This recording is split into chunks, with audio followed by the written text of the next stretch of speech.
Delimitation గురించి దేశమంతా చర్చ నడుస్తున్న వేళ బీజేపీకి చావు డప్పు కొట్టే రోజులు దగ్గరలోనే ఉన్నాయని అద్దంకి దయాకర్ విమర్శించారు.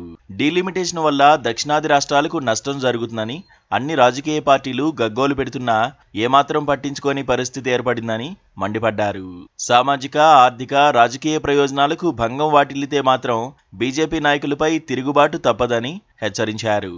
దక్షిణాది ప్రజలు బీజేపీని పాతాళానికి తొక్కడం ఖాయమని అద్దంకి దయాకర్ తెలిపారు.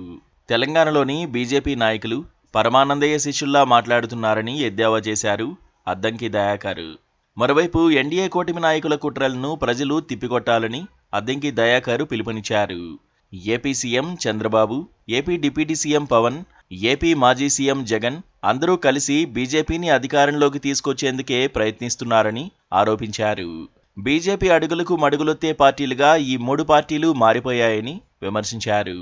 ఒకవేళ రేపు ఆంధ్రప్రదేశ్కి నష్టం జరిగితే మాత్రం టీడీపీ, జనసేన, వైఎస్ఆర్ కాంగ్రెస్ పార్టీలు గల్లంతవుతాయని అద్దంకి దయాకర్ హెచ్చరించారు. జనగణన, మహిళా రిజర్వేషన్ల బిల్లు, డీలిమిటేషన్ లాంటి కీలక అంశాల పట్ల కూల్గా ఉంటున్నారని, అలాగే ఉంటే మిమ్మల్ని కూడా ప్రజలు ఫ్రిడ్జ్లో పెట్టి అంతే కూల్గా ఉంచుతారంటూ మూడు పార్టీల నేతలపై అద్దంకి సెటైర్లు సంధించారు. దక్షిణాది రాష్ట్రాల హక్కులను కాపాడడం కోసం కాంగ్రెస్, మిగతా పార్టీలు పోరాడడానికి నడుం బిగించాయని అద్దంకి దయాకర్ చెప్పుకొచ్చారు. బీఆర్ఎస్, కాంగ్రెస్, డీఎంకే, ఆప్, సిపిఎం నేతలపై బండి సంజయ్ తీవ్ర విమర్శలు చేశారు. లిక్కర్ దొంగలంతా ఒకే చోట సమావేశమై డీలిమిటేషన్ పేరుతో డ్రామాలాడుతున్నారని అన్నారు. తెలంగాణలో హామీలు నెరవేర్చని రేవంత్ రెడ్డి చెన్నై ఎందుకు వెళ్లారన్నారు. స్టాలిన్ ప్రభుత్వం 1000 కోట్ల లిక్కర్ స్కామ్ చేసిందని, కేరళలోనూ లిక్కర్ స్కామ్ బయటపడిందని, ఆప్, టీఆర్ఎస్ నేతలు ఆల్రెడీ లిక్కర్ స్కామ్లో జైలుకి కూడా వెళ్లారని విమర్శించారు. మోదీ ప్రభుత్వంపై విషం కక్కుతున్నారని, దేశ జీడీపీకి పార్లమెంట్లో ప్రాతినిధ్యానికి లింకు పెట్టడంపై మండిపడ్డారు.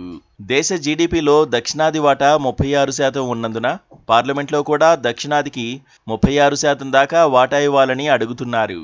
ఇదేం విచిత్రం? దేశ జీడీపీకి పార్లమెంట్లో ప్రాతినిధ్యానికి సంబంధం ఏంటి? అట్లనుకుంటే తెలంగాణ జీడీపీలో వెనుకబడిన ఆసిఫాబాద్, ఆదిలాబాద్, ములుగు వంటి జిల్లాల ప్రాతినిధ్యం చాలా తక్కువ. అంత మాత్రాన అసెంబ్లీలో వాటికి ప్రాతినిధ్యం ఉండకూడదా? ఇదెక్కడి ప్రతిపాదన? 10 ఏళ్ల టీఆర్ఎస్ పాలనతో తెలంగాణ అప్పుల పాలైంది.